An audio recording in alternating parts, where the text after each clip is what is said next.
Hey everybody, it's Mallory Grimste, teen therapist from Woodbridge, Connecticut, and today is an Ask a Teen Therapist with Mallory Grimste. That's me.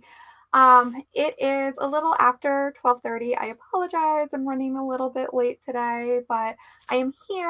I had a few um, technical glitches, but I'm here, and today I'm going to be answering the question of, is my teen depressed? But before I do that, got to go over my little mini disclaimer. As you know, if you're new to the videos, make sure that you don't fast forward through this part. If you've already watched them, you already know this. These videos and anything across the web like this, unless you are an active client of mine, this is not meant to be counseling or psychotherapy. The content of these videos and the purpose of them is to be for informational and educational usage only, and as a self-help tool based on your own personal judgment and discretion. If you need the help of a professional, you should go ahead and find one, and hopefully locally, because as you know, local is always better because they're familiar with your area, the resources available to you, and all that good stuff. All right, so today I'm just going to jump right into it. Is my teen depressed? So obviously I cannot answer that specific to your teenager, but I can give you the basic warning signs.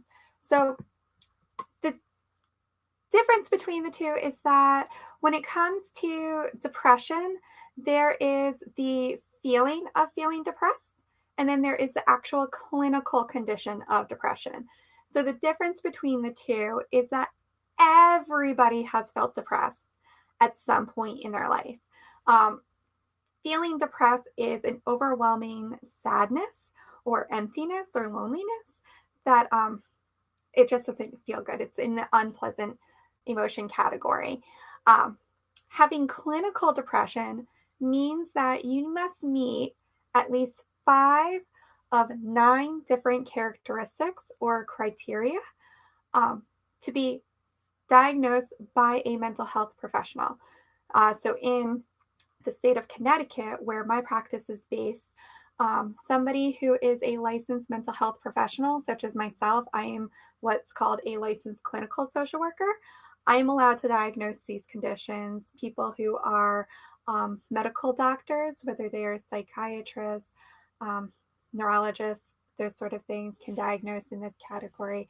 And there's other licensed mental health professionals, such as LMFTs, which is licensed marriage and family therapy, LPCs, licensed professional counselor, psychologists. I mean, the list goes on, but I won't bore you with all those letters.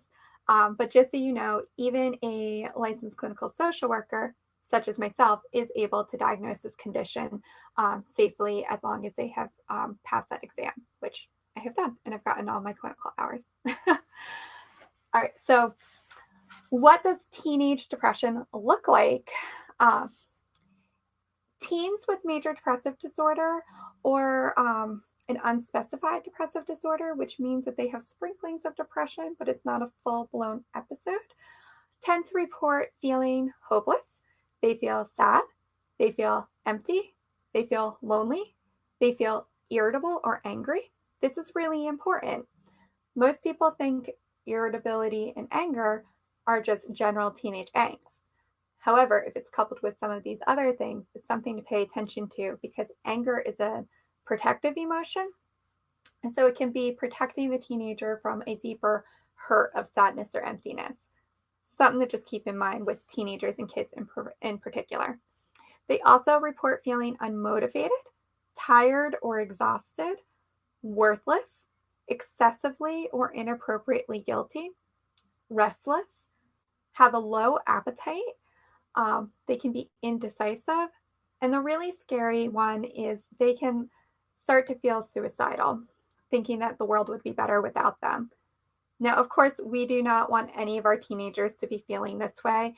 And if you are noticing a huge shift in your teenager's general mood, behavior, or affect, that's how they express or show their emotions, and they are reporting or looking like they are feeling at least 3 of these feelings that I've just mentioned, it might be worth consulting with a local mental health professional to determine if counseling could be beneficial.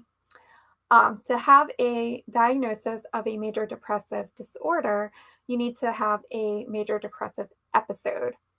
That means that it's a 2-week period of feeling depressed every day or most of the day during those 2 weeks, and also having 5 of those other criteria met. So I hope that that answered your questions about, is my teen depressed? And I'm sure you're wondering, what would be the next step? Isolation and feeling disconnected are probably 2 of the biggest risk factors for teenagers with depression. So getting connected with other like-minded teens and helping each other can be really helpful. My teen girls therapy groups are enrolling now for the summertime. So if you want in on that, it's a small group, limited to maximum of 8 girls in each. And I'm very selective about who is accepted, because I don't want to just put anybody together, because that's not helpful either. So if you're interested in that, head over to MalloryGrimste.com/teen-girl.group or -group, and check out that information there. Or you can just go to MalloryGrimste.com and click on that link for the Teen Girls Therapy Group. All right, everybody, I hope that this was helpful. Thank you for joining me, and I will see you in a few days to answer the question, is my teen anxious? Thanks, everybody. Be well.